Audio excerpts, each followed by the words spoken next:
Chapter 5 Revenant. Gavin Martin ducks beneath the caution tape, still standing in place around the warehouse, once used by Elian Schaefer at his martial arts school. The rooms have all been gutted by police, and not even the hooks used to hang photos or achievements remain on the walls.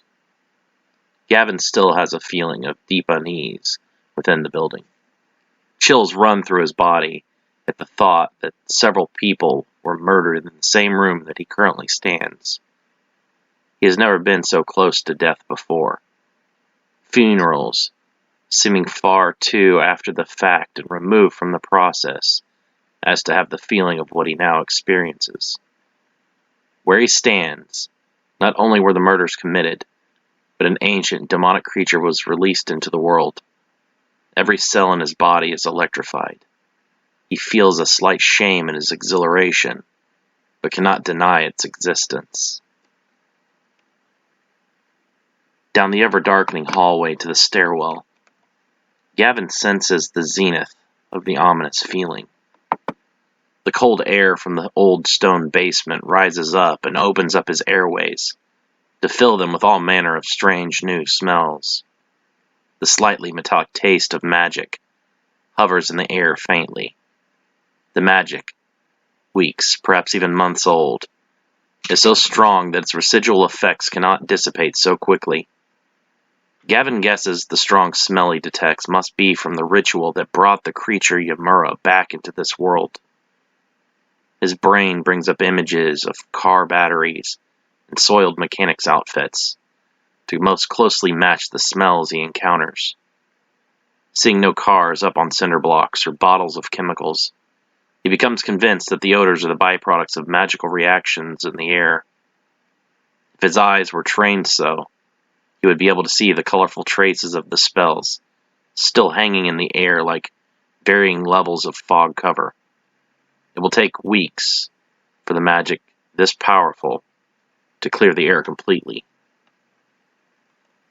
Walking down each step, Gavin descends further into a basement, reflective of Schaefer's own decline into darkness.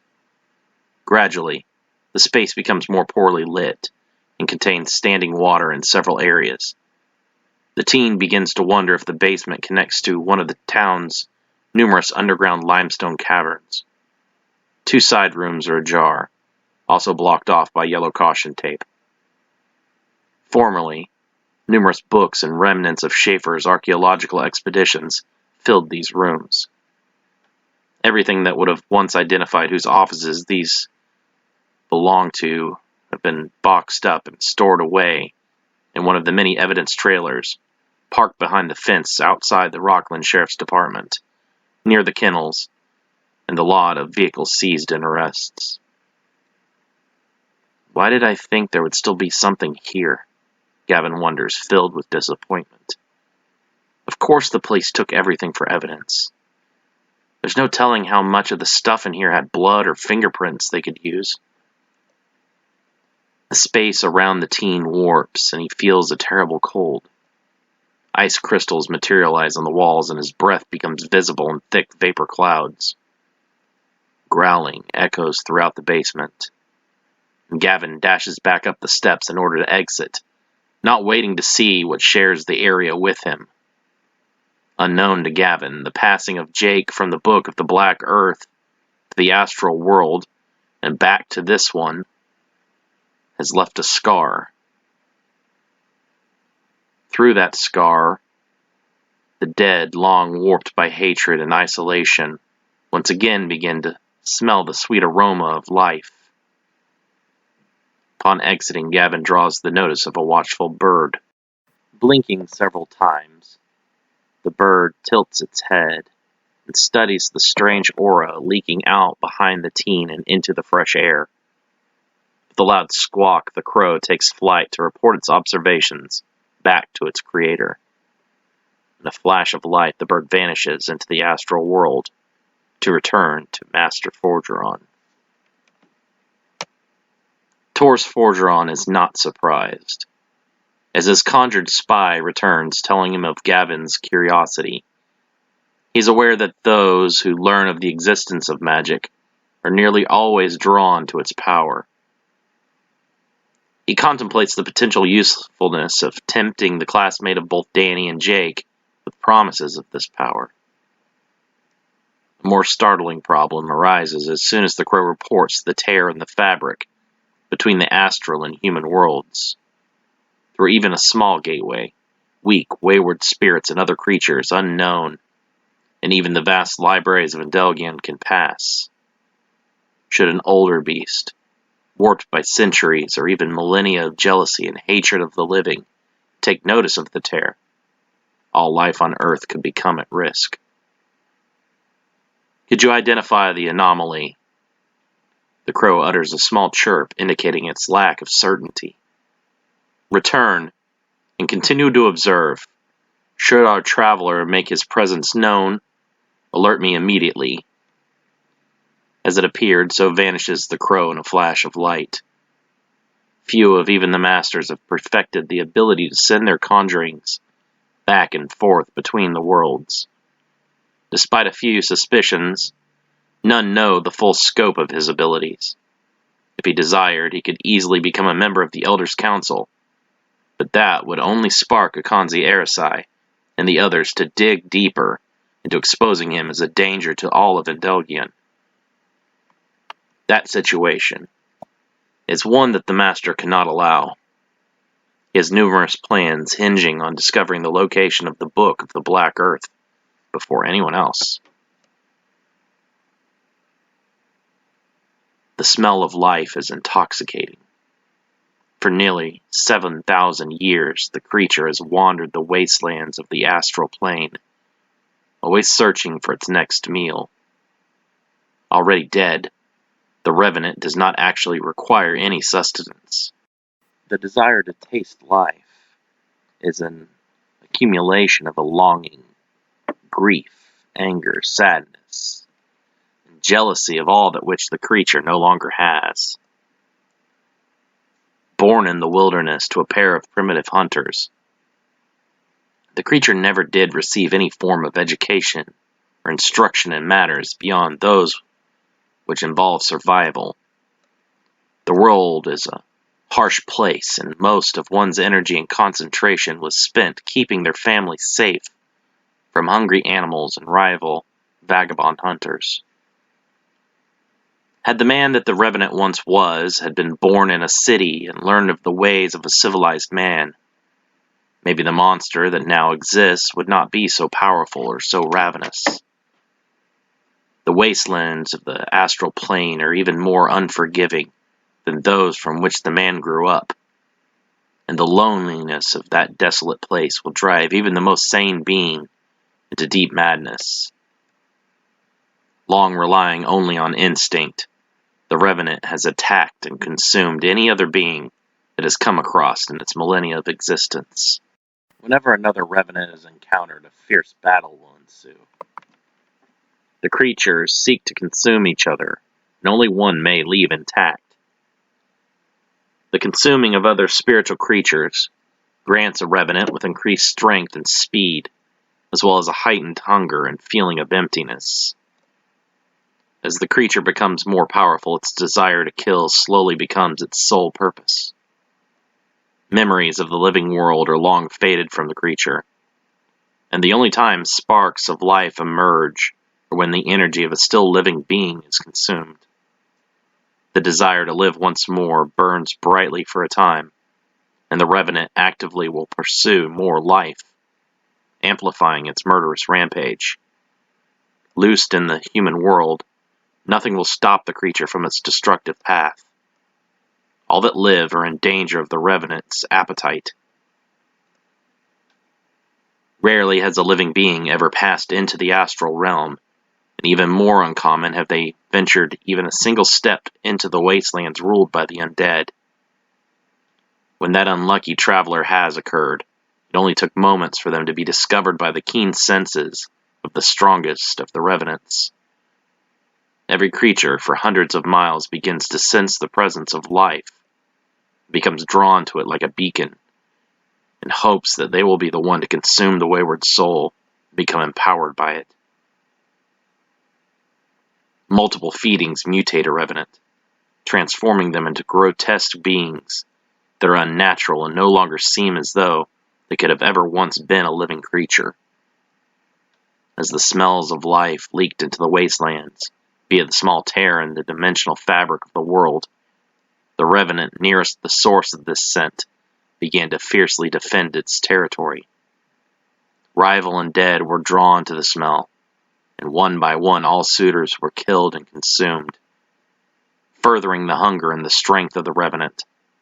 When no others seemed to be coming, the creature contorted its body in ways that no living being could, and entered the realm of the living.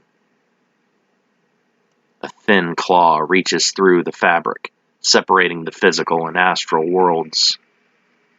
Weakened by Jake's forceful escape, a strong being such as the Revenant is more than capable of stretching the gap and pouring itself through whatever size the hole may be.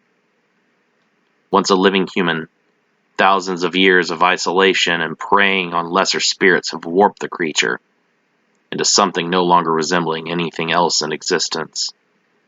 A long, spidery body with equally long and thin arms, which end in hooked claws, accentuate the predator's existence. Consumed by a transcended creature, lesser spirits gain a second appearance in the afterlife. Should one refuse to cross the final barrier between life and death, they will be stranded in the astral realm, where they will eternally either hunt or hide. After consuming enough energy, a spirit will transform and repeat this evolution until it ceases being a mere spirit and straddles the line of life and death as a non-living corporeal form. Once manifested, an undead creature ceases to thirst for spirits and seek out only living entities to consume.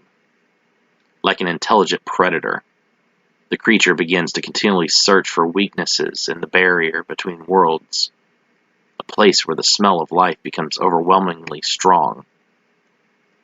Once through the tear, the Revenant's senses were overwhelmed. Millions of lives are instantly smelled, and a euphoric drive to consume them all takes over. Weaker lives wither in the mere presence of an old and powerful spirit, while even the strong decay at their touch. Invisible to all but a few select individuals, blessed with an ability to see spiritual entities, a Revenant can be identified by the trail of blackened plant life and the corpses of small animals and insects left in their wake. Life itself is drawn in and consumed by the ferocious creature. The only other sign that a Revenant or powerful spiritual creature is present is an unnatural cold that envelopes the immediate vicinity. Free to explore the world of the living, the Revenant does not recall that it ever once came from this same realm. No life beyond the instinctual hunting of the astral wastelands is remembered, save in the moments directly after a fresh living kill. Flies and other insects drop from the ground, and the grass blackens as if sprayed with potent pesticides. Beneath the ground, even the worms and grubs lose their moisture to dry up and mummify. A stronger life force is sensed. The simple essences of the plants and insects do not sustain the Revenant, and is drawn to the sources of life that truly can momentarily stave off its hunger. Jogging past with earbuds firmly set, and listening to her Walkman, a young woman passes, oblivious to the dangerous entity that perks up with excitement the instant it senses her proximity. A sharp appendage pierces through the back before the victim is even aware she is the hunted. A scream escapes her lips, but by then her life is already being consumed. In the span of 2 minutes, Deborah Porter goes from vibrant young collegiate to a discolored mummy lying on the ground, wrapped in spandex shorts and a black sports bra. With a Revenant, the hunger never subsides, and it immediately begins to search for its next meal. Squawking in alarm and nearly losing all of its feathers, Forgeron's spying conjurer again vanishes to report the disturbing turn of events. Damn it! I cannot act alone in this, or they might believe I had something to do with the summoning of this creature. I must tell the elders and await their decision on how to proceed with eliminating this threat. Forgeron thinks in frustration. Stopped at the intersection of Morrison and Van Zant, Abby Holliday sits awaiting a green light that does not ever seem as if it'll ever arrive. Abby turns up the volume of her radio and begins to groove in her seat to the sounding of one of her favorite songs. A cold chill passes over her from seemingly nowhere, abruptly darkening her mood. Abby turns on her heater to full power but cannot seem to warm the cold that has chilled her to the core, alleviating her discomfort little. The heater puts out enough heat to turn the car into a sauna. Yet still, Abby shivers. "What's with this cold?" Abby whispers, checking the thermostat on her dashboard. 64 degrees Fahrenheit.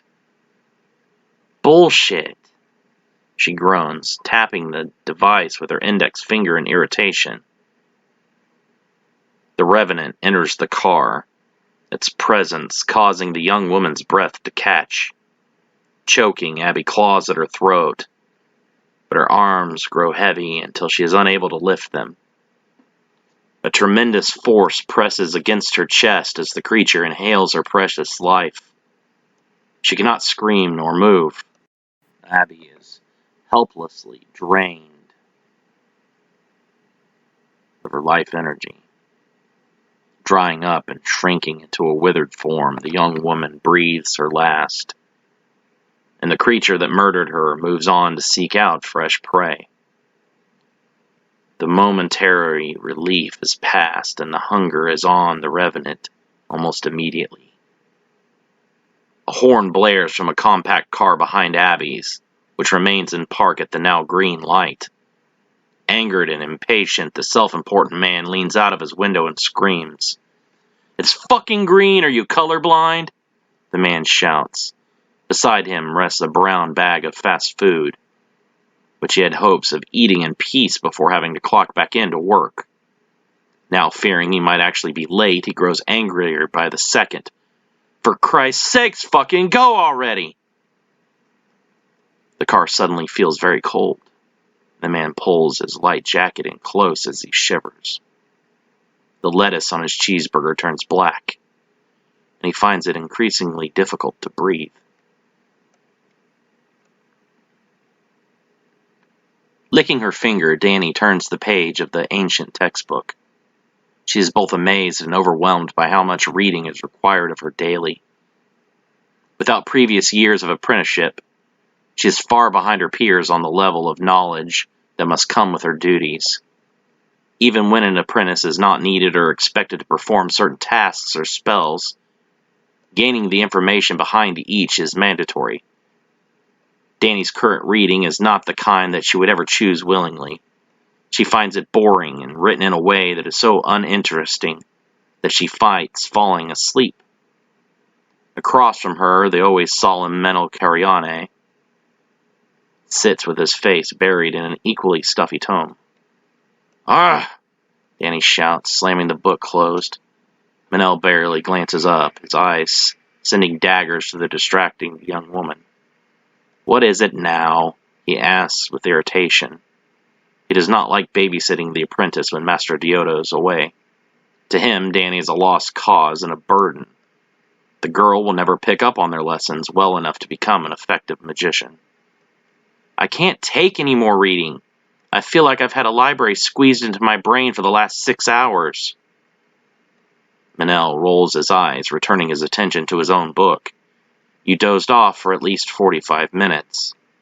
"How could I not? These books are so boring. I'm surprised the covers aren't bound with tweed." "That book," Manel says, closing his own and standing up. It's a first-hand account of Master Luis Arrhenius's struggles with addiction to dark magic. Well, it reads like the Watchtower magazine wrapped in a VCR repair manual. This is why you cannot advance in your studies. You are too immature. The book on tape was narrated by Ben Stein, I'm sure of it. It's necessary to understand the trappings of dark magic and the steps one can take in recognizing and overcoming such an addiction. Are you saying that just because of my past? Danny throws the book at Manel, narrowly missing his face. You're just like all the others. You won't even give me a chance. You made up your mind about me right away and can't see past your own assumptions. Yes, my teacher was a rogue and a dark magic user, and because of that you want to judge me and label me like some kind of outcast. I'm not Elian Schaefer, and I'm not responsible for his crimes. Danny feels much better finally getting that off her chest. She has carried the guilt of Sensei Schaefer on her heart for a long time, and now that she can finally admit to herself that what he did was not her fault, maybe she can move on. Manel leaves in annoyance, ignoring Danny's outburst. Thinking him gone, she is surprised when he returns only a few minutes later. He walks towards Danny quickly, and her eyes widen in surprise. In disbelief, she thinks that he's coming to strike her and cannot react. Manel thrusts the book against her chest, and she tries not to show herself flustered when his strength and the impact against her breast causes her to gasp. Her face red, she reaches up slowly to take the book. You want to prove you aren't interested in dark magic? Then read this. If you can get through this book without succumbing to temptation, then maybe I will start to believe you. She looks down at the book in her arms. The Keys of Eliphas. Eliphas Levi was one of the darkest wizards to ever live. 15 of his works are locked away from general reading and require special level 10 clearance to see, Manel explains. This is his least dangerous book because it doesn't give any spell formulas or demonic conjuring rituals. That doesn't mean, however, that it's harmless. Levi was a successful propagandist, and he swayed hundreds of young magicians to follow his dark path. This book is what one would call his manifesto. Catching her breath, Danny is unable to speak. I believe you will learn a lot from the writings of Levi, Manel says, seeing the shock and fear in the girl's features.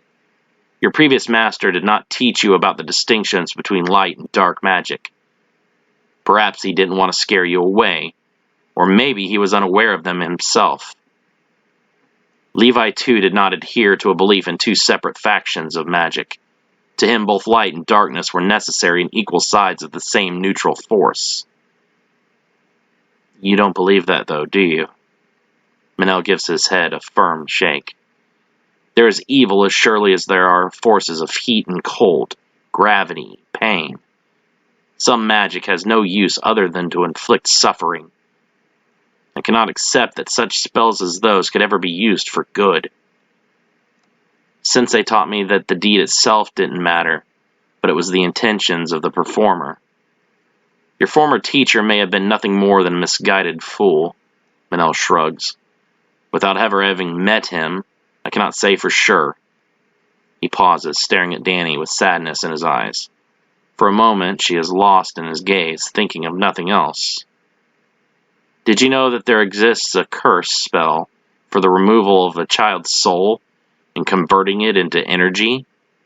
Master Gregor Ray, the inventor of the spell, believed that the soul of an innocent, untainted by the corruption of the world, was the most powerful form of energy if harnessed. Do you know how something as vile as that could ever be used in a positive manner? Danny looks away in shame. No, I don't, she whispers. Dark magic is not to be respected or worshipped as some all-powerful pinnacle of strength. The heinous things one must commit to become a master of dark arts are unforgivable. Remember that as you find your own way. He turns to leave. Prove me wrong. Prove to me that it's not too late for you to be saved. Prove to me that dark magic has not already corrupted your soul. Danny's left to ponder a great many things. The entire philosophy taught to her during her years with Schaefer has been picked apart. She cannot justify the use of the darkest magics, when their only purpose is to hurt and bring sorrow? What then is the line? Where is the precipice in which light and darkness cross?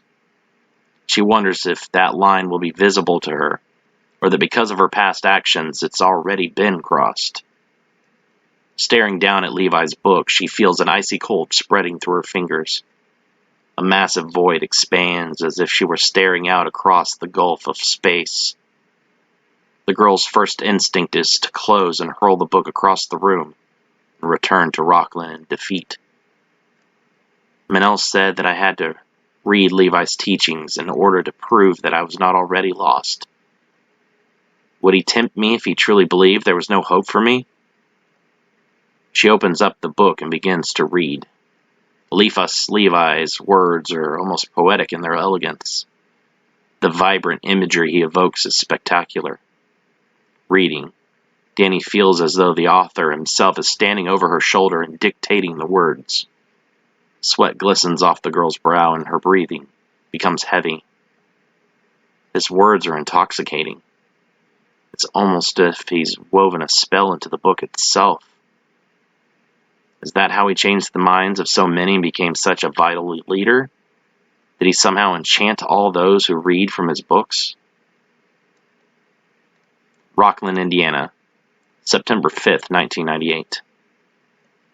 Still basing their investigation from the repurposed conference room in the Rockland Sheriff's Department, IMPD detectives Morris, Osteen, and Hendricks continue to pore over reports, case files, and testimonies in hopes of getting one step closer to bringing the elusive fugitive Jake Stewart to justice.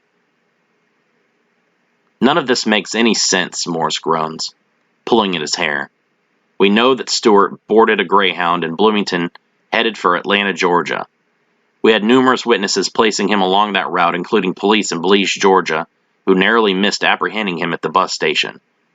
Now, a month later, we have the body of his cousin Melissa Tyndall washed up on the Harrison River, and the estimated time of her death being a little over a day prior. He tosses the newest file compiled on Melissa's murder onto the table. Photos of her pale and bloated corpse skidding out into view. How the fuck has he managed to double back on us and resume his killings right under our fucking noses? It's awfully brazen, Osteen whispers, trying not to look at the photos. His heart aches at the thoughts of her death having resulted from their inability to stop her cousin in time. Not as brazen as, say, marching into a police station in the middle of the day and slaughtering everyone in sight. We can't put anything past this psychopath, Hendricks says. I don't think there exists a line he won't cross. Have you made any headway into the disappearance of his father? Morris asks, hoping for a fresh lead to emerge from their mound of dead ends. Just the name of his employer keeps coming up. This Conco has been at the center of some very strange events over the past few years. Lots of missing persons cases opened up on their employees and people in the vicinity of their offices, Hendricks says, opening up a folder compiled on the company. They've never had any formal charges or complaints issued, but about a week ago they came up at the center of that big mass disappearance down in Clavemont, Georgia. There was a Conco office in Clavemont? Morris asks, quickly pulling up a map of Georgia on his computer. He remembers hearing about the story on the nightly news. The entire town's population vanished in the middle of the night without a trace. Ghost stories and fanciful rumors range from a connection to the missing Roanoke, Virginia colony in 1590, all the way to alien abduction. He never paid the stories any mind, but now that the cases may be linked, he wonders what actually may have occurred there. Son of a bitch! Morris shouts, leaning back in his chair. I don't believe it! What? The other detectives ask, rushing closer to look. Clavemont is on the same fucking bus route that we lost Jake Stewart on. You don't think... Morris nods. Our fugitive has raised the stakes. He's far more dangerous than we could have ever feared. In the back of his mind, he recalls the demonic powers Yamura possessed, and the pure evil behind his crimson eyes. We need to start thinking outside the box and entertain the witness testimonies. Perhaps we might just be dealing with a force not entirely from this world. I am so relieved that you came to this conclusion on your own. I feel really awkward when I'm the first person to broach this subject. A new voice interrupts the detectives. Into the room walks a gaunt man in his early 30s, dressed in a crisp black suit and tie. Beside him stands IMPD Chief Jeremy O'Leary. Chief? Morris whispers. What are you doing here in Rockland? And who is this guy? Special Agent Glenn Rice, the gaunt man interrupts, extending a bony hand. Federal Bureau of Investigation, he adds, flipping open his black leather wallet to reveal his golden shield. Special Agent Rice is taking over this investigation. You'll be working under his direction from here out, Chief O'Leary explains. When he sees the looks of confusion on the men's faces, he continues more in depth. Because Stewart has crossed state lines and continued his killings, the case has become a federal matter. Don't worry, gentlemen. I've never been a fan of jurisdictional pissing matches. My only concern is apprehending Jake Stewart. I don't care who it is who slaps the restraints on him, so long as we remove his threat from this world. Chief, Morris begins to complain, we can't give up the case to this guy. He doesn't know anything about what has happened here. We've been on this thing from the beginning after Lieutenant Rollins was killed. We survived the massacre on that night. This is our case. Rice stands silent, taking everything in without so much as a grunt. The special agent folds his arms and holds up his chin with one hand, observing and processing each word spoken. Don't act like a spoiled child, detective, Chief O'Leary growls. He removes his glasses and rubs his eyes to massage out a growing headache. The feds have jurisdiction now. This isn't something we can fight. Stewart has attacked government buildings and crossed state lines into continuing his spree. Getting different offices to share information is something the Bureau can do much easier than us. Sir, if I may, Rice finally says, unfolding his arms.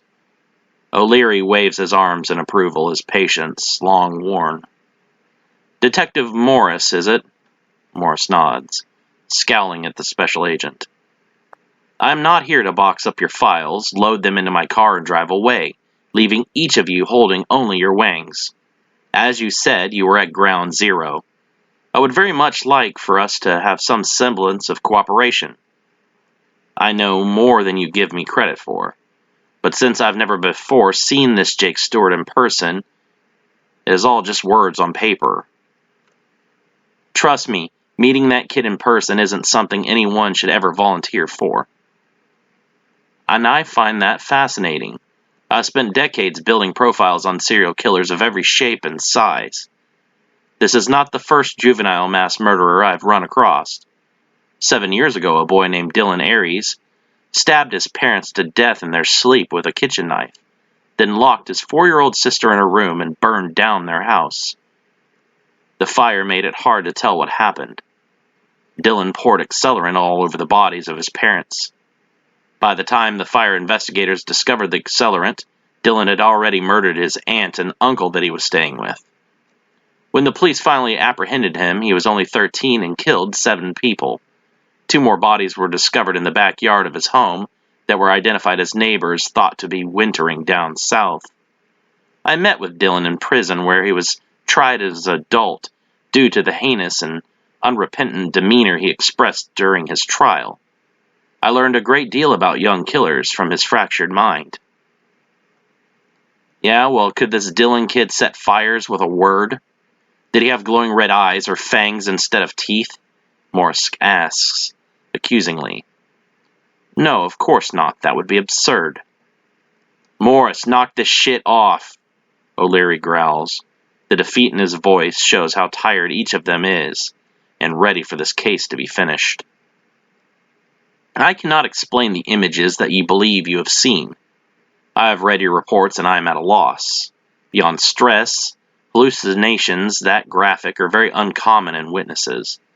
Details are often exaggerated to make the aggressor more terrifying, but rarely do demonic or otherworldly traits get painted on top of an obviously very human killer.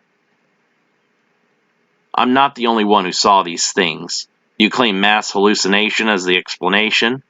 Airborne hysteria? Communicable madness, perhaps, Morris says sarcastically.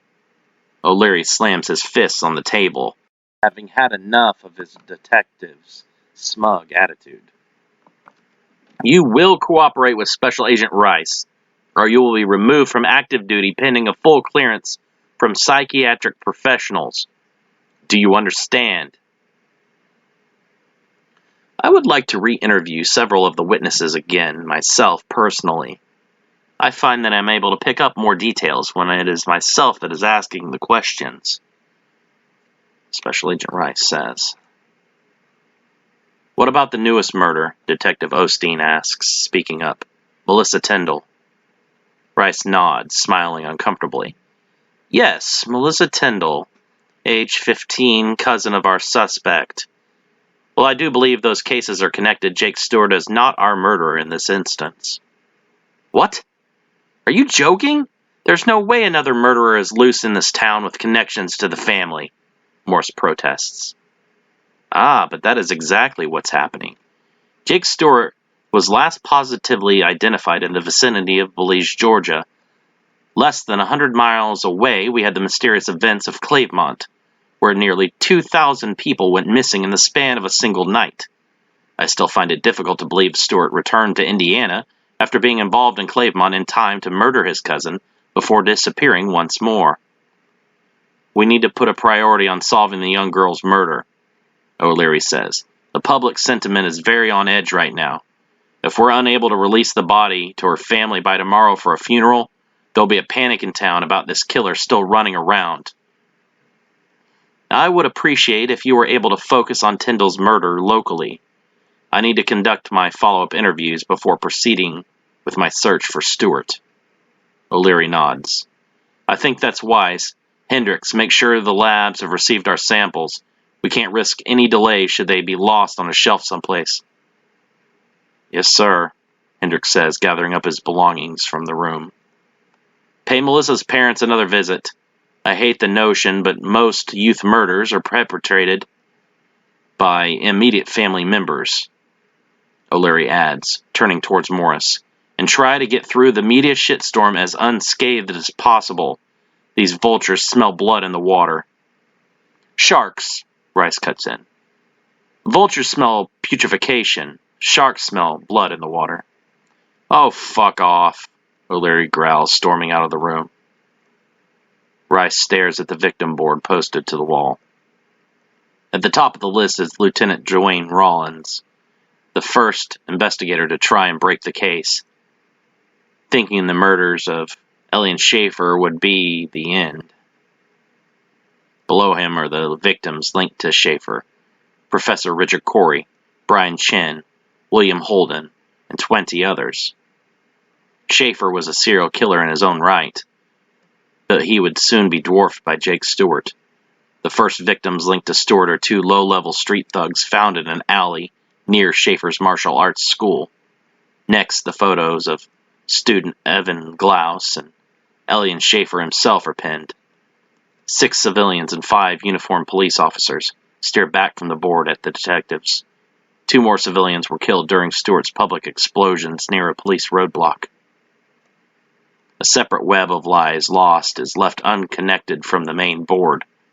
Sheriff Stephen Cameron and 2 of his officers, as well as all of the inmates that were killed in the attack in the Rockland Sheriff's Department. But this was not due to Jake Stewart, but the sheriff's own poor crisis management. According to the reports, the prisoners were released from their cells by the sheriff, who seems to have lost his mind in panic. Because of this epically bad decision, it's nearly impossible to discern who was killed by police versus inmate violence, and who was a victim of Stewart himself. Off to the side are photos of Jake's father, Ian, and Daniela Livingston, both missing. The newest photo to be placed on the board is that of the young Melissa Tyndall. Rice frowns, moving his eyes to the related murders, thought to be perpetrated by Schaefer. 3 participants of the World Martial Arts Tournament in Indianapolis were found to have been burnt badly into blackened shells, while another young participant and his brother are still missing after their home was broken into, their father beaten nearly to death, and their mother killed. The special agent strains to connect all of the dots. He cannot seem to tie these murders together, yet he knows there to be a connection to Jake Stewart somehow. If reports from both Daniela Livingston and Marcus Holt didn't state that Stewart had just met Schaefer for the first time 1 day prior to his death, it would be convincing to believe that Stewart was being groomed as the man's serial killing protege. It would be impossible for Schaefer to have turned him into such an efficient and brutal killer in a single day. No, there must be something else that we're missing, he thinks. He continues to study and think. The answer will come to him eventually. Danny sits on her windowsill, one leg draped over the ledge and hanging down. On her lap, she holds Eliphas Levi's The Keys of Levi. She does not want to admit it, but the book is fascinating. Eliphas Levi had a very persuasive writing style, which she assumes was even more powerful in person. Manel had said that the man single-handedly converted hundreds of young magicians to his way of thinking and practicing magic. If she too is enamored by this book, Levi's insights and personality, is it true that she has truly been touched by the dark side of magic? Danny refuses to accept that, but she cannot shake the guilt of finding Levi's writing so provocative. Part of her is still fearful that the book itself is infused with a powerful enchantment spell, yet she continues to read. Magic labeled dark by unimaginative Puritans is no more evil in design than the instinct of a predatory animal. Is the lion or the hawk evil because they are more powerful by design than the deer or the mouse? Intention is the fall of man, and the arrogance is the sword that cuts him down. The elders are prideful and full of arrogance. They see their path as the only true way, when in reality there exist innumerable routes. Danny recites more of Levi's deeper philosophies. On the street below, Lieutenant Vadas Nando of the Knights of Solomon approaches the barracks of Master Deoda, where Danny resides with the other apprentices and provosts. Only a few years older than her, Danny is amazed that he is second in command of the city's elite protective force. Hearing her speaking to herself from above, Vadas stops to look up at Danny. "What are you doing up there?" Vadas shouts, smiling. Danny can already feel her cheeks flushing and is glad that Vadas is too far away to see her very clearly. Every time she sees Lieutenant Nando, she feels a very strong attraction to him. Briefly, she feels guilt at the physical spark she felt the previous night from Manel's assertiveness. She doesn't care for Manel. In fact, she finds his smug attitude very off-putting. It makes her all the more ashamed for having a weak moment of longing for him physically. "Just reading," Danny shouts back. "Seems that's all I do anymore." "Yeah," he laughs. "There's a lot of that sometimes, but it does lighten up after you catch up on all the required reading. I'll have to take your word for it. I don't see the end anywhere in sight." "Take a break then. I have a short training session with Maxwell. Then I'm free for getting something to eat. Why don't you come along too? Maybe seeing some real training will lift your spirits." "The same Maxwell I fought in the promotion exam?" Danny asks leerily. "Are you sure that's a good idea? I don't want to get in the way." "I wouldn't have asked you if I didn't want you to come along. Maxwell is actually a great guy. I'm sure that he holds no ill will towards you over the outcome of your duel. If anything, his loss to you has only motivated him to improve his skills and push himself harder for the next exam." Smiling, Danny tosses the keys of Levi onto her bed and hurriedly gets dressed.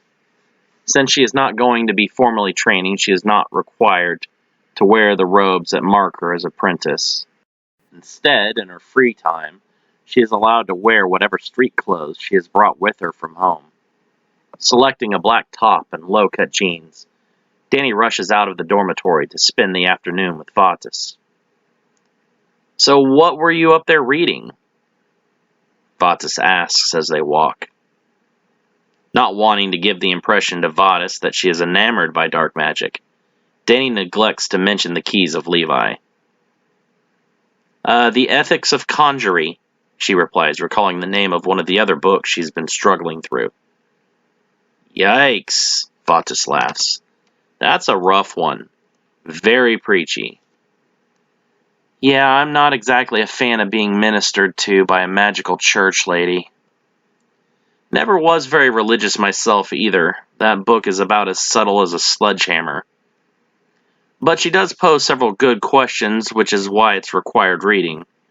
Because you're dealing so heavily with the element of spirit during Conjury, you're in essence playing the role of a minor god. With so much power, one cannot take the task lightly." "Have you read all of those required books? That list was enormous."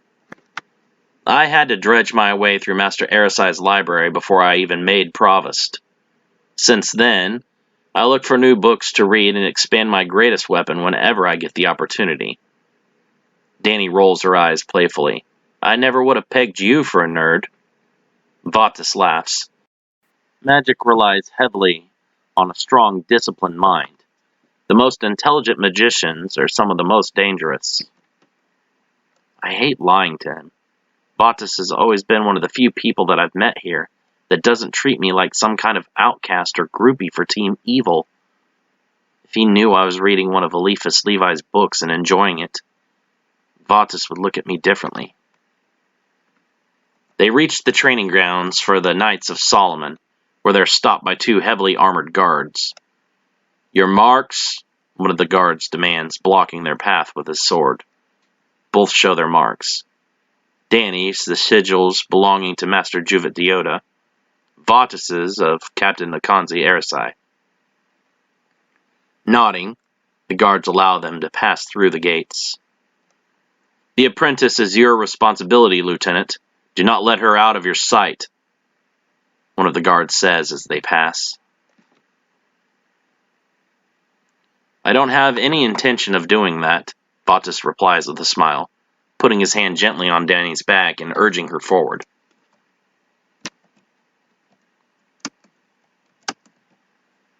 Danny blushes at his touch but tries to keep it off her expressions. The last thing a girl needs right now is for the one guy being nice to her to think she's sweet on him, Danny thinks, embarrassed. In the practice yard, the young mage named Maxwell Scioto trains with a katana. Not the standard weapon used by the knights. The katana is a much more agile blade for one skilled enough to wield it.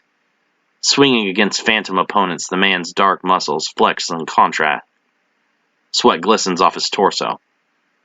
For a moment, Danny cannot help but stare. At this, she wonders if it is merely her hormones flaring up, or if she really does have a crush on Vatis. Experiencing stirrings of excitement at the sight of each powerful young man she meets here complicates her feelings. "Maxwell," Vatis says, addressing his peer. Turning, his chocolate-colored chest heaves with exhaustion and he wipes his face with a towel. "Lieutenant Nando?" He refuses to make eye contact with Danny, likely still holding a grudge against her for his loss in the promotion exams. "Don't be so formal, my friend." Vatis turns to explain their relationship to Danny. "Maxwell and I became apprentices at the same time. We've had many adventures together. And yet you continued to advance up the ranks, while I fell behind as a mere provost." Danny hears tinges of jealousy in his voice. I guess I'm not the only one who was impressed by Vatis' skills. He really must have shown wonders to the elders to have become a knight, when his peers haven't even advanced to master status yet, Danny thinks. Vatis shrugs off the comment, and Danny cannot tell whether it actually bothers him or not. "Maxwell and I have been working together whenever possible to ready him for his next master test. I'm confident his hard work will finally pay off, and he will be awarded his blue robe and be granted his own apprentices." The tension is thick in the air, and Danny wonders how these two could actually be friends, with such obvious animosity between them. Vatus whispers a quick incantation and touches his fingers to Maxwell's forehead, restoring his energy. "Come at me full force. If you can make me feel the necessity to draw my sword against you, we will proceed," Vatus says, a calm seriousness suddenly coming over him. Angered by his old friend's arrogance, Maxwell immediately attacks him with a two-handed sword slash at his neck. Fearing decapitation, Danny shuts her eyes, but no gruesome sounds of death result. As she looks on, Danny sees that Vatus has managed to block Maxwell's assault with merely a single bare hand. Having stepped in to catch his opponent's wrist, Vatus was able to stop Maxwell's torque and render his swing too weak to cause any substantive damage. Kicking Vatus in the chest to pull free, Maxwell leaps back to reassess his offensive strategy. "I have told you before to put more emphasis on speed than strength. I can counter you all day because I'm much faster than you," Vatus says. Maxwell grinds his teeth together in anger, insulted at the scolding from his former peer. Lunging, Maxwell slashes with a blinding fury of attacks that Danny has trouble keeping up with. Switching his grip to only his right, Maxwell's left hand is freed up to begin channeling energy. Glowing brightly, Maxwell's left hand clenches into a fist, and he throws his full momentum in a left hook square to Vatus's jaw. Shifting his weight, Vatus strikes Maxwell with an open palm to his right clavicle. The blow staggers the young man and causes his punch to glance off Vatus's cheek. Danny feels the gale force from Maxwell's fist and steps back as the concussion wind explodes outwards. A second open palm strike is delivered and Maxwell collapses to the ground. A single line of blood runs down Vatus's cheek, and he wipes it away with his thumb, still showing no emotion. "Better, but you still tried to finish me with strength at the end. You must take these criticisms to heart, or you will never advance." Maxwell stands, swatting Vatus's hand away as he extends it to help. "The gap between us is too large to overcome," Maxwell says angrily. "I will never be able to catch up to you." He looks over at Danny with anger. "I couldn't even beat a damned rookie." "You should not be concerned with trying to chase me or compare yourself to others. Work at your own pace and set your own goals to accomplish. Each of us walks a very different path, and we cannot walk another's for them." "There are many routes one may take." Danny thinks of the words of Eliphas Levi ringing in her head. "Do you wish to try again?" Vatus asks. Maxwell slowly shakes his head in defeat, sheathing his sword. "No, I don't believe it will do any good. There will be no further need for these sparring sessions." He turns to leave the training grounds in shame. "I will never attain my goals." Danny tilts her head towards Maxwell, mouthing the words, "Follow him," to Vatus. Taking a second to register, the lieutenant finally nods and jogs to catch up with his depressed friend. "Please do not be so hard on yourself. Perhaps I'm not the best teacher," Vatus says, reaching Maxwell near the gates, exiting the grounds. "We each learn at our own pace, and we have our own strengths and weaknesses. It's the responsibility of the teacher to learn from those of their pupil. If they cannot, then they have failed in their duties." "Vatus," Maxwell says, stopping to look at him, "you are not my teacher. You never were. I should never burden you with this." He tries to form a smile. "It's not your responsibility to smooth over my rough edges." Mutations, now far beyond what it began when it first entered the human world. The Revenant crawls along the sides of the buildings, stalking its next meal. So far, no one has been able to see the creature, or manage to evade the gruesome fate it has in store for all it seeks to devour. A dozen unfortunate souls have been consumed by the never-ending hunger of this otherworldly beast. Still, it is not sated. Stephen Wells exits the town of Rockland's sole Chinese takeout restaurant. Carrying 3 styrofoam containers in his arms, he heads back to his car to return the food to his co-workers at the Conco facility. He and 5 others comprise the branch office's R&D Finance Committee, and Wells has final say on all the proposal budgets. Suddenly feeling a coldness around him, he pauses in surprise as he sees his breath become visible in smoke like clouds. Ice crystals spread out across his arms, and he hurries to his vehicle to turn on the heater to combat the freakish cold spell. "Damn bipolar Indiana weather," Wells complains, unlocking the driver's side door. The Revenant's massive jaws open wide. Phantom saliva oozes to the street and splashes into sizzling puddles of gore. Wells feels a sharp tightness in his chest, and he drops the food to clutch at his heart. "No, I'm only 35 years old. I'm too young to have a heart attack," Wells thinks in panic. He's lived his life healthily, working out each day and only occasionally treating himself to takeout. He wonders why so many people can live their entire lives eating processed junk and grease and remain healthy, while someone can do cardio and calorie count each day and still potentially suffer the same fatal diseases. "It's not fair," Wells thinks before collapsing to the ground. People run outside to check on the man, and one helpful woman even attempts CPR. Only a few minutes. They too lie drained on the street as the Revenant gorges itself on their life energies. Vatis and Danny sit outside of Endelgian's Phoenix Diner, enjoying the chef's specialty chicken and bean pie. Used to more modern meals comprising much less healthy ingredients, Danny is amazed at how flavorful and filling the all-natural meals can be. Everything eaten in the city is grown or raised. While some magic is used to help maintain crops, its use is discouraged.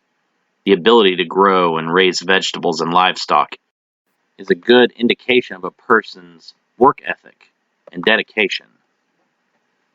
"How do you like training under Master Deoda?" Vatis asks, cutting off a large slice of the pie. Chunks of carrots, beans, and chicken stick out of the side in abundance. "He's a very good teacher. I think I've already learned a lot from him. Alora is a good help, too. If it weren't for her, I'd never have passed the Elder's requirements for apprenticeship. She is a very bright young woman. I have no doubts that one day she will be one of our top masters." Danny nods. "She's awesome, all right. I think the two of us have hit it off really well. It's Master Deoda's provost I have trouble relating to." Vatis laughs. "Manel is a handful, to say the least. He's one of the most naturally talented magicians I've ever met. His problem is that he's fully aware of his gifts. Manel is so sure of himself that he thinks himself already a master. Master Deoda doesn't help that any by taking him to all of his council meetings. Manel is already a big enough head the way it is. Manel will soon become a master, there's no denying this. He already has all the skills and knowledge necessary. It's only leadership ability that he lacks. Master Deoda is merely preparing him for what he knows is only a matter of time." "I gotta ask, did you become Captain Arisai's apprentice before joining the Knights? I mean, is that how you became so strong? Or did he take you on because of your talents?" Vatis shrugs. "Kind of a chicken or the egg thing, I guess. My family is what you would call a legacy. My brother was a master. Both of our parents were masters, despite becoming rogues. The elders had us both under close observation until we began to show signs that we had inherited the same talents as our parents. We were allowed to be raised here in the city after my parents were killed, so perhaps breathing in the atmosphere of this place somehow affected our development. Your brother, he's the one who led the mission to arrest Adrian Scrimauer," Danny asked softly, trying to judge by his reaction how emotional of an issue this is for him. If Vatis shows no emotion, he may have shut down. If he is too upset, he may do something reckless to get revenge. "Cyril was 6 years older than me. He was a late bloomer, but he was very skilled." Vatis pauses, tears in his eyes. He smiles, thinking of his brother. "He was an excellent leader, and compassionate too. I'm sure that Scrimauer used that compassion against him." Danny assumes Vatis means that Scrimauer somehow used the welfare of his teammates to put him in a position to fail. Vatis notices Danny is gauging his reactions. "I didn't realize you were so sneaky," he laughs. "I've already requested that I be left off any upcoming mission to capture Scrimauer. I know that I would let my anger cloud my judgment." Well, not everyone could admit something like that. She wonders how powerful the rogue magician is, or if his threat comes from his ability to manipulate a situation in his favor.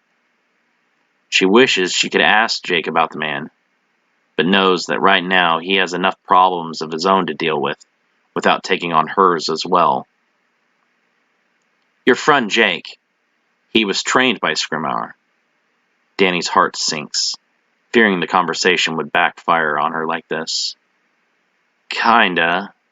He said that Scrimauer was mostly around to patch him up after Rodnovich beat him up within an inch of his life." "Rodnovich," Vatis whispers. "Have you told the elders of this man? If he is an ally of Scrimauer's, he may be of use to us in bringing the rogue in without further casualties." "The spell we performed selected Jake, so maybe Scrimauer and Rodnovich were aware. Maybe they knew all along that Jake would become possessed by Yamura. If that is the case, they could both be demons themselves." Danny shivers, fearing all of their misfortune may have been orchestrated far in advance, and that they are mere puppets in their own lives. Brad Henson slams his locker closed, grinning widely. Around him are gathered his usual entourage of fellow varsity team members and cheerleaders. "What are you so happy about?" Fabian asks, unnerved any time he sees Brad smiling. Too many mischievous thoughts go in and out of that head of his to make him comfortable. "I've got everything in place to really give the Stewarts what they deserve," he laughs. No one in the group has a good feeling about this. "Plural? What are you talking about?" Aisha asks. She knows of Brad's hatred for Jake, but cannot think of any other members of his family for him to be referring to. Jake couldn't have vanished into the fucking ether. With no job and no money, he has to be getting assistance from someone. He couldn't have slipped town and evaded the police this long on his own. His bitch mother knows where he is, and if the cops are too inept to collect this information, then I will. Jake's mom will spill all the dirt she has on that little freak, and I will hand him over to the police wrapped up in a tight little bow. "Brad, you should really stay out of this and leave the investigative work to the cops," Fabian says. "He's right. Jake is dangerous. What if he really is hiding nearby, or worse yet, his mother is as deranged as he is?" Aisha adds. Brad scowls at her, and she actually fears that he might strike her, bearing such a look of sheer hatred. "I'm not afraid of a pissant nobody like Stewart. He weighs 140 on Thanksgiving. I lift every single day. I run 2 miles each morning, and I slam creatine like it was puss. He isn't in my league." He turns to Fabian and Vaughn. "You faggots in or not?" Fabian shrugs. "Yeah, I guess so." No one dares go against the word of the most popular and influential student in the school. Vaughn also nods, giving in to the pressure. "I still don't think it's a very good idea." "Then your pussy ass can stay in the truck." "Fuck, you guys are such massive homos. I'm ashamed to call you teammates." As Brad and his companions walk away, the quarterback checks Derek Rigsby with his shoulder as he and Rusty walk past. "What, you got something to say?" Brad asks, turning around and slapping his chest with both hands in a primitive display of dominant behavior. "Nothing an ape like you would understand," Derek mutters. Brad steps forward in anger, but Rusty quickly moves in front of his older brother. "You want to have a go, freshman? Don't think that Mitch, being your brother, will save you from me," Brad growls, balling his fists. "I don't need my brother or anyone else to protect me from a coward like you," Rusty replies, setting his bag down on the floor. "So anytime you want to throw down, I'm game." A teacher walks past, sensing the tense standoff, and steps in to break it up. "Go on, all of you. Go to your classes," the teacher demands, stepping between the two alpha teens. Brad grins, moving his index finger across his own throat. "You lucked out, punk." "Mr. Henson, go now," the teacher orders, raising his voice. Derek punches his locker in anger and frustration. He understands why Jake has had so many problems with Brad in the past. The guy is completely overwhelmed by his own self-importance and radiates an arrogance and cruelty that is surpassed by no one else in the entire school. "Don't let him get to you," Rusty says. "He'll be pumping our gas one day. Being popular in school counts for nothing in the real world. He's going to find that out when he blows out his knee at 20, becomes an alcoholic and abusive, and everyone abandons him." "Wow, you really thought that all out?" Derek laughs. "I guess you're right. I just wish someone would still punch his lights out." Rusty smiles. "I don't think we have to worry about that. With a mouth as big as his, Brad's going to spout off to the wrong person and get his clock cleaned. There's always a bigger fish." Master Forgeron jogs towards the gates of the council hall. He is nearly out of breath and his face is ghostly pale. The two guards on duty tense, ready for whatever news he has to bring, as it must surely be terrible for him to look so haggard. "You must let me pass. I must speak with the elders immediately." "On what business? They have not informed us that they are expecting your audience, Master." "A dark creature stalks the human world. Even now it kills without fear of being stopped. If we do not intervene, hundreds will die." "What manner of creature could be loosed out there? If a beast was conjured by dark magic, one of our sensory teams would have noticed." "It's a Revenant," Forgeron says, to which both guards stiffen. Among the undead, Revenants are one of the most fearsome, because of their ability to mutate after feeding. All undead have a ravenous appetite for life, energy, and human flesh, but Revenants possess at least an animalistic level of intelligence, and are thus much more cunning and elusive. And this beast did not appear through magic. There is a tear between the dimensions that must be repaired before more of its kind follow. "Stay here. I will make sure the Master gets inside," one of the guards says, ushering Forgeron through the gate. The two hurry through the compound and enter the council hall, where another 4 knights are posted before the chamber of the elders. "Go ahead through. I will make the arrangements," the outer gate guard tells Forgeron as he begins to speak with the other knights. Stepping into the spacious congress-like hall, Forgeron takes a deep breath before addressing the handful of elders who are present. "Master Forgeron," Elder Guerin asks, a slight annoyance in her voice, "to what do we owe this unexpected interruption?" Forgeron notices that beside the 3 elders stands Captain Akanzi Arishai. His dislike for the captain causes him to scowl, but he swallows his anger and follows through with his duties as a master magician. "An emergency situation that must be handled swiftly. While in the human world patrolling for further information on how Elian Schaefer eluded us, and his connection to both Yamura and the boy Jake Stewart, I discovered a dimensional tear separating the world from the astral abyss." "A dimensional tear? Are you certain?" Forgeron nods. "A Revenant has crossed over, and already the death toll has begun to mount. The creature is powerful and old. By my estimates, nearly 20 have been killed by its appetite."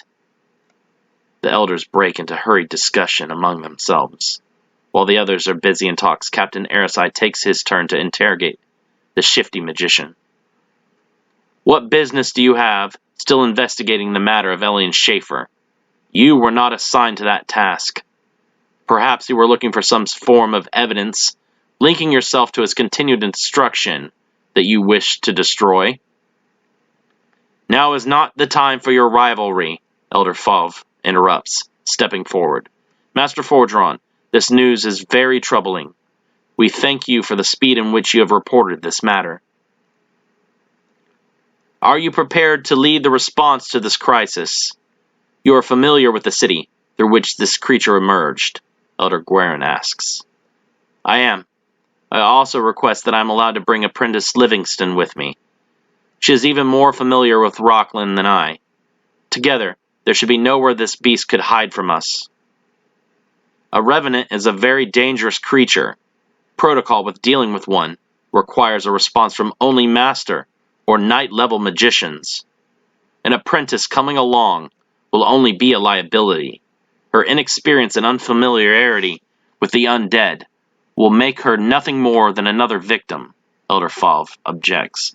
I cannot give approval to such a reckless request. Respectfully, ma'am, the risk is more than off-put by the advantage her familiarity with the town would give us. I apologize, but I must act in accordance with what I know to be the correct decision in this crisis. While we stand here debating, the Revenant only kills more and grows stronger. Fordron turns to leave the council hall, his cloak snapping behind him loudly. You may discipline me however you wish, but I will still carry out this mission successfully.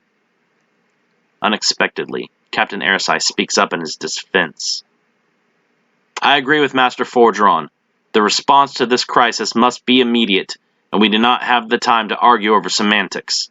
If the Master feels that it is necessary to the success of his mission to bring along Apprentice Livingston, I say he be granted her custody for leave. Sighing loudly, Elder Ellis Strom speaks up. Master Forgeron, your defiant behavior and disrespect towards this council and our rules will be dealt with. However, the situation does demand immediate action, and you must act quickly to preserve life. Assemble whatever team members you require, and we shall advise another unit to repair the dimensional rip. Elder Strom removes his glasses and leans forward. Master, stop this creature before it devours any more innocent lives. Fordron continues walking, not allowing the elders or Akanzi to see the smile that spreads across his lips. Drawn to the highest concentrations of life energy in town, the Revenant stalks its way towards Rockland's junior and senior high school. Unfortunate motorists within the creature's path become easy prey for the Revenant. A woman on her way to a job interview is drained quickly and left in her car, nothing more than a mummified shell. An NDOT truck carrying 4 road crew workers in orange vests is greedily consumed by the ravenous beast. An old man on his way to meet up with his son for lunch is devoured in seconds. There seems to be no end to the Revenant's hunger. Like a goldfish, it gorges so long as food is available. It will never cease to feed. Nearing the high school, the life forces become much more youthful and vibrant. The Revenant shivers, experiencing a sensation akin to anticipation. Consuming so many lives, the creature has evolved to a state where the animalistic strategies of hunting develop. No longer completely mindless, the Revenant is now able to think of the prey awaiting it. In much the same way a dog instinctively salivates at the sight of food, so too does the Revenant excite at the thought of so many fresh lives to devour. Failing to return to classes after lunch, Gavin Martin wanders the streets of Rockland. Since the attacks a month ago, even the street-level criminals have taken into hiding. Yamura made it clear that thieves were as much his enemy as the police were. None seek to incur the wrath of a killer that was brazen enough to walk unaided into a police station and start a murder spree and still manage to escape alive. Since reaching high school, Gavin has longed to be accepted as part of the in-crowd. To be seated at the popular table with the likes of Brad and Mitch is something that he has dreamed about every single day, despite the enjoyment he derives from being around his friends. He knows that they were formed out of necessity. No true feelings of love or loyalty tie him to them. If all it took to become popular were to cast them aside, he'd have done it long ago. A cynic, Gavin holds no delusions that the others are not exactly the same way. Were the opportunity to present itself for, say, Chris or Red Hawk to move up the social ladder, they too would step on each other's heads in that frantic climb. All the talk of magic and demons raised a faint hope in Gavin that he could somehow gain the ability to force everyone to accept him, to love him. Every girl would be enamored by him.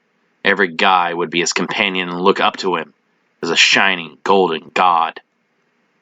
What an idiot, Gavin thinks, kicking over a trash can as he walks past, spilling the contents across the sidewalk. Why did I ever think that such an absurd thing was even a possibility? Of course there's no such thing as magic. There's no way the laws of the natural world would tolerate a force that so easily would create an imbalance. I mean, if magic existed, we would all be slaves to wizard kings. The justice of this life is a farce, and I should never have deluded myself otherwise. Some people are blessed with popularity, money, good looks, opportunity. The rest of us exist as their butt monkeys, and no magical force can change that. Gavin trips over something, falling to the sidewalk and scraping his elbow. Cursing, he looks at his arm to see a bleeding scratch covered by small bits of gravel. Damn it, he groans, climbing back up to his feet. What did I trip over? He looks around to see the mummified remains of what used to be a man in his 40s. The corpse's eyes are black voids, and his mouth is forever frozen in a silent scream. The blue uniform of a parking meter attendant hangs far too largely on the shriveled form. A golden name tag reads, Steve. Gavin looks around, only now noticing the graveyard of cars idling in the street. What the fuck? Dozens of vehicles clog the road like a metallic river that has suddenly stopped flowing. Several of the cars' doors hang open, and the grayed remains of the occupants can be seen. Suddenly, a terrible cold sensation spreads over him, and a fatigue appears as if he had just run a series of sprints. Breathing heavily, Gavin tries to shake his thoughts clear, but each moment becomes increasingly more difficult to focus. He tries to run, but his body is too tired to cooperate. The faint sound of claws clicking on the street catches his attention. Moans of metal roofs buckling under tremendous weight and glass windshields shattering outwards boom across the deserted street. He turns to see a grotesque creature skittering across the vehicular tombs like some kind of hellish spider. Dropping to his hands and knees, Gavin can only now stare at the ground. It becomes too much effort for the teen to even lift his head. His breathing exists as nothing more than a labored pant. Sweat pours off the teen's face and arms. His body loses all color, and his temperature begins to drop to dangerous levels. The Revenant pays the boy no mind, crawling across the cars and continuing to make its way towards its destination with purpose. Any in the creature's path will surely suffer a terrible fate. Yet, with so many intoxicating life energies ahead, the Revenant cannot bother to stop for a small diversion. The creature has evolved to another state, one where it is now able to selectively pick and choose its prey, based on what will provide the most sustenance. It knows that it must resist the solitary grub when a banquet of termites awaits, unsuspecting in their hill. Slowly, Gavin begins to regain his strength, and he rolls over to his back. Chest heaving, the teen stares up at the sky. He knows that he is lucky to be alive, yet the defeatist inside him reminds him that the creature ignored him. Not only is he unworthy of the attention of his peers, even a monster that consumes the lives of human beings has decided he is nothing worth bothering with. I hope that fucking thing eats the whole goddamn world, Gavin sighs, throwing his head back onto the sidewalk. He is aware of the sharp pain and the wetness at the back of his head, but at the moment he doesn't really care. He knows that he'll recover and survive. Not even the Grim Reaper would waste his time to come for the soul of pathetic Gavin Martin. The teenager begins to laugh, holding a middle finger to the sky. Around him, the mummified residents of the town are his only audience. He finds it amusing his current companions are all nothing but corpses. Special Agent Rice hangs up his phone, smiling as he approaches the detectives. Both Morris and Osteen are unsure how to take the eccentric man. It's obvious that he has talents for hunting down serial killers and is valued by his handlers, manifested by his seemingly free rein they have given him in this case. Rather than call in for orders, Rice merely gives periodic status reports while still handling the situation in the way he sees fit. Aside from his professional skills, the man's appearance is quite odd. Rice's face is gaunt and sunken in, looking as if he is severely malnourished. His skin is deathly pale and his eyes are a shade of light gray that is almost cataract in nature. His long arms end in bony fingers that extend below his kneecaps, and when he smiles, his teeth resemble perfectly whitened piano keys. "Success," Rice says cheerfully. "One of my contacts down in Florida has managed to keep a unit detailed with watching the homes of Gerald and Lydia Williams as well as that of Mr. Damian Rodnovich. If and when Jake Stewart arrives on any of their doorsteps, he will soon have the full force of the law bearing down upon him.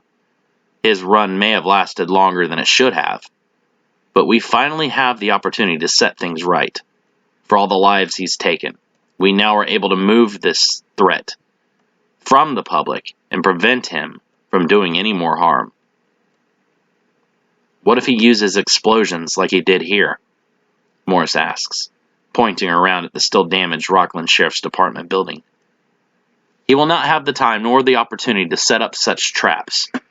Explosives are not something one can do instantaneously.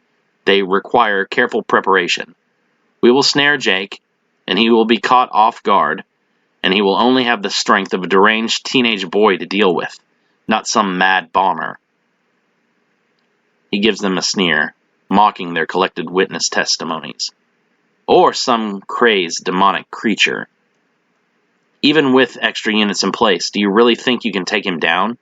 Morris asks, having been one of the few people present for the battle against Yamura in the Rockland Sheriff's Department. He is fully aware of the unconventional abilities of the teen. Not all of those eyewitness reports can be explained away by preset explosives. I was there. I saw him do things that I still can't explain. Rice tries to fake a smile, setting the files he was reviewing back down on the table. "I am sure that amidst all of the stress caused by that night, you were merely triggered in your brain in an attempt to fill in the gaps, making things seem much more spectacular and possibly even more supernatural than they really were. I always thought the FBI would be more open-minded. You know, with the X-Files and all that," Morse grumbles. "I know what I saw." "And what you saw was impossible. Thus, you did not see it. Do you understand how that works? Human beings cannot spontaneously generate explosive reactions from thin air. Maybe some of the rumors were true. Maybe he really isn't a human after all," Morris says quietly, regretting he has brought any of this up. Rice shakes his head in frustration. He massages his eyes with his fingers. "I would not think that a person in a position of authority such as yourself would believe in fanciful tales of demons and magic. I have spent years pursuing and studying serial killers. I have brought to justice dozens of these deranged murderers. Let me be perfectly clear. Jake Stewart is nothing more than a serial killer. He is not a demon, a god, or even a fucking alien. He is a standard teenage boy with something wrong in his head that gives him the impulse to kill. He will not stop unless we stop him." Morris sighs. "You're right, it doesn't matter. What matters is that he has to be stopped soon." "On that, we are in complete agreement. As soon as Stewart is identified in the Clear Springs area, we shall swoop in on him like the very wrath of God. Even with his resourcefulness and explosive tricks, He will be no match for our superior numbers and firepower. What about the DNA test results from their hair strands recovered from the newest Vic? Shouldn't we wait to see if they implicate Stewart? Hendricks asks, speaking up. He thinks that Rice is making too many assumptions and moving forward too quickly against Jake Stewart. The results will only return with confirmation of what we already knew to be the truth. We cannot sit on our hands idly while that boy is still out there. While we wait, lives are at risk. How many more will die because we did not act immediately against what we know to be a clear threat to the public's safety? I think we should follow up with Brooke Stewart-Tyndall. She was very strange and evasive, Osteen says, adding himself to the discussion. To this point, he has remained silent, taking in both sides of the argument. Agreed. Why did she have so much security around her? It doesn't make any sense to me that a grieving mother should be surrounded by what is quite obviously a goon squad, Morris adds. You follow up on that.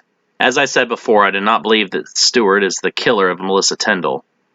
It's possible the girl's mother is an accomplice in Stewart's crimes, or at least complacent in her knowledge of them. Meanwhile, I will be heading to Florida to join up with my sources so that I can be at ground zero when Stewart finally makes his appearance. You're leaving before he's even spotted? Morris says with surprise. What if he really has doubled back on us and is here in Rockland? He hasn't. I've studied the minds of many killers. Jake Stewart is in Florida. I stake my entire reputation and career on that, Rice says, gathering up his copies of the case files. I'll expect updates on any new information you receive, and I shall do the same. The detectives nod, though all three believe the special agent's decision to be very premature. We will bring Stewart to justice, Rice says with a confident smile. His time has officially run out. Santia anoints her forehead with blood, dipping the nail of her index finger into the bowl and using it as a fine-tipped paintbrush. The ancient glyphs are intricate in detail and known only to a handful of individuals alive within the human world. One of these such beings happens to be the one who has taught Santia. The bodies of the two police officers lie nearby, their throats torn open. I have located the home of Jake Stewart's maternal grandparents, as you have requested, my queen. Good.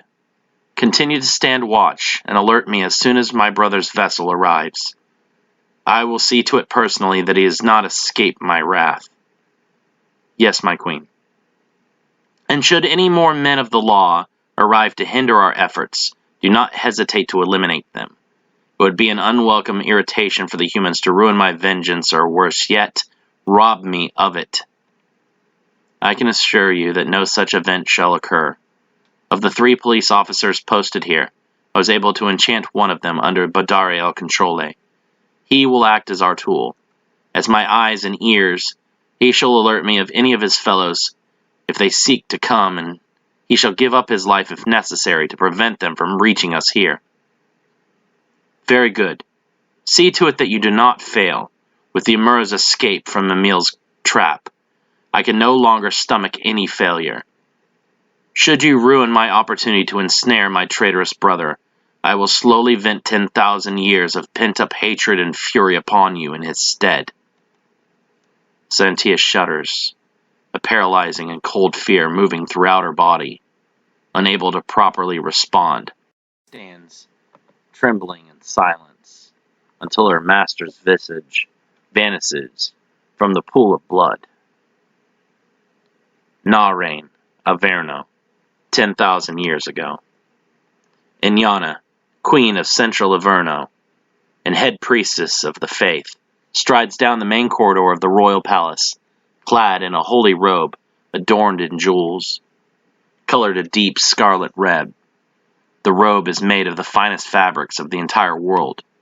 An elaborate headdress sits atop her horns, with jeweled streamers trailing down behind and carried by her attendants.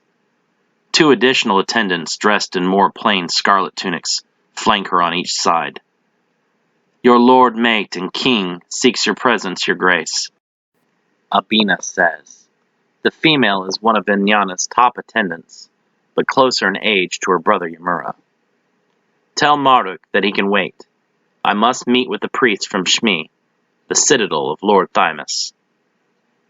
Full of fear, knowing the king's reaction, Abina merely nods and does as commanded by her queen. Another attendant, thicker in muscle, walks closer to Inyana's side than the others. You do realize that Lord Marduk will again beat her for your dismissal of her summons, says Takai, her sword hand and bodyguard. That is why one must surround oneself with disposables, Inyana grins. Lessers chosen for singular tasks. Sweet Abina knows full well her position and lives only to serve me. As you say, my grace, Takai replies with a bow. Do you believe that I am not in full control of my actions? I am aware of my mate's actions.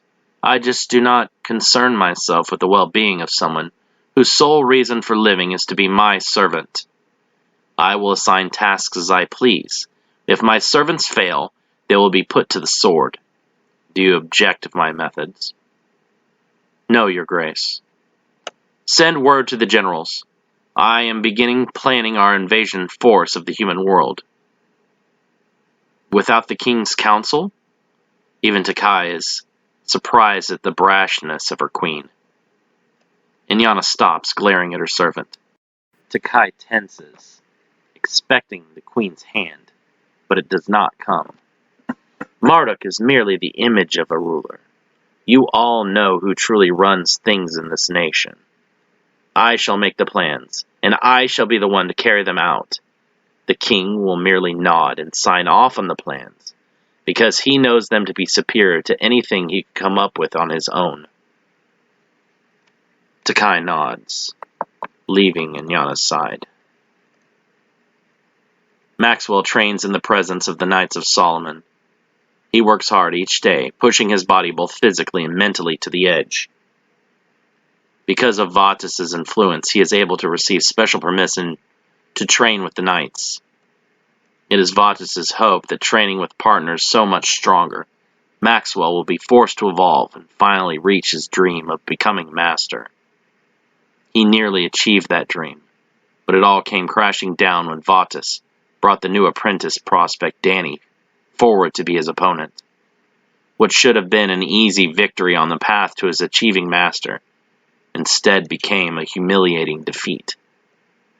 In combat, few of the knights are able to single-handedly defeat the skillful provost. Maxwell has sparred with Vatus for years and exceeds most in fighting ability. It is magical skill where Maxwell still has room to improve before attaining the status of master. Using his unique equip magic, Maxwell is able to switch between various enchanted armors and weapons that he has registered to markings on his body before each battle.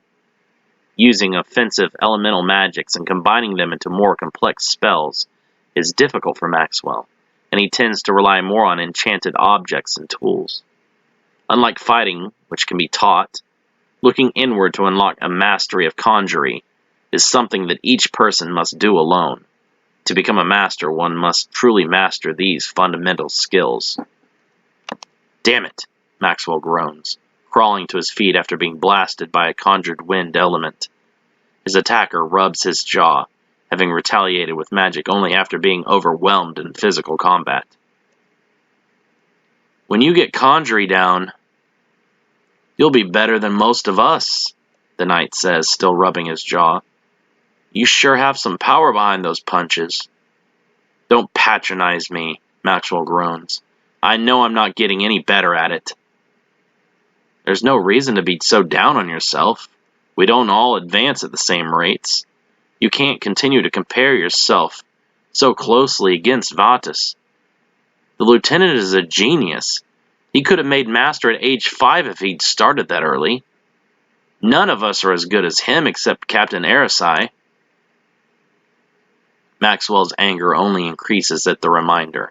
He and Vatus started out as apprentices together, but it was clear very early that they were anything but equals. Vatus excelled at everything he was taught, and in a short time he became mastering skills that he had taken upon himself to learn on his own. By the time Maxwell managed to control the elements of fire and water, Vatus had already conjured dolls of earth and began infusing them with the element of spirit. When Maxwell gained control of the element of earth, Vatus was working to combine the four major elements into barrier magic. At each and every step along the path, Vatus has leapt ahead of Maxwell and left him so far behind that he fears he will never catch up. To become an apprentice, a student must be able to conjure each of the magical elements of water, fire, earth, and wind, as well as the trickier element of spirit, in order to animate elemental wisps. In addition to conjuring these, a provost must be able to combine each into at least 3 different manners and perform much more complex spells. A provost must be skillful in combat, demonstrating their ability in a series of sparring contests. A provost must be proficient at barrier erecting and binding magic. The knowledge a provost must possess is enormous, memorizing dozens of works by previous masters and magical scholars. Finally, a provost must be recommended by their master for promotion and seconded by 2 others of equal rank. Only after all these criteria are met will a magician be allowed to go before the elders to be judged if they are truly ready or not. It was not his loss to Danny alone that ended Maxwell's most recent attempt to become a master. Held back in his recommendations for his inability to combine the element of life with the other elements in any complicated manner, Maxwell's frustration and bitterness grows each subsequent day. Animating an object with a simple spark is something that an apprentice must know fairly early on, but it's difficult to increase the complicated bond to develop a being that resembles life, but is not alive. Maxwell is not the only of his peers to still be provost rank, but as hard as he is on himself, it would be difficult for anyone to tell. Rather than compare himself or his progress to his peers, where he'd actually appear to have a slight edge, he continues to compare himself to the highly advanced Vatus Nando. Maxwell lowers into a fighting stance, scowling with anger and frustration. He will never give up. No matter how many times he faces setbacks, he will rise again to pursue his elusive goal. Vatus is not some messiah. If he can excel, so can anyone else. "Are you sure you want to keep going? I don't think your head is right today," the knight asks. "No more holding back on me. If I'm going to catch up to Vatus, my body must react like there is no other choice but to survive." "I can't come at you like that." The knight is uneasy, ready to retire for the afternoon and begin his patrols. "If I hurt you, I'll be reprimanded and possibly lose my position." Maxwell conjures the element of fire and combines it with the earth to combine a molten armor to cover his body. The provost lunges, furiously launching lightning-fast strikes. The knight leaps backward, drawing his enchanted sword and parrying each blow with increased effort. Whispering to his blade, the knight causes several enchantments to activate and glow brightly. He swings, consuming Maxwell in a torrent of magical energy. "Are you all right?" the knight asks, sheathing his sword as the energy begins to fade. He prays that he maintain enough control not to critically injure the ambitious youth. Maxwell stands behind a glass-like pane of barrier energy, his chest heaving. "Again," Maxwell pants. "Attack me again." "Are you sure? You look worn out." "I said do it again," Maxwell screams. "I can't fail again. I have to achieve my goals. I can't fall behind any further. I have to catch up to him."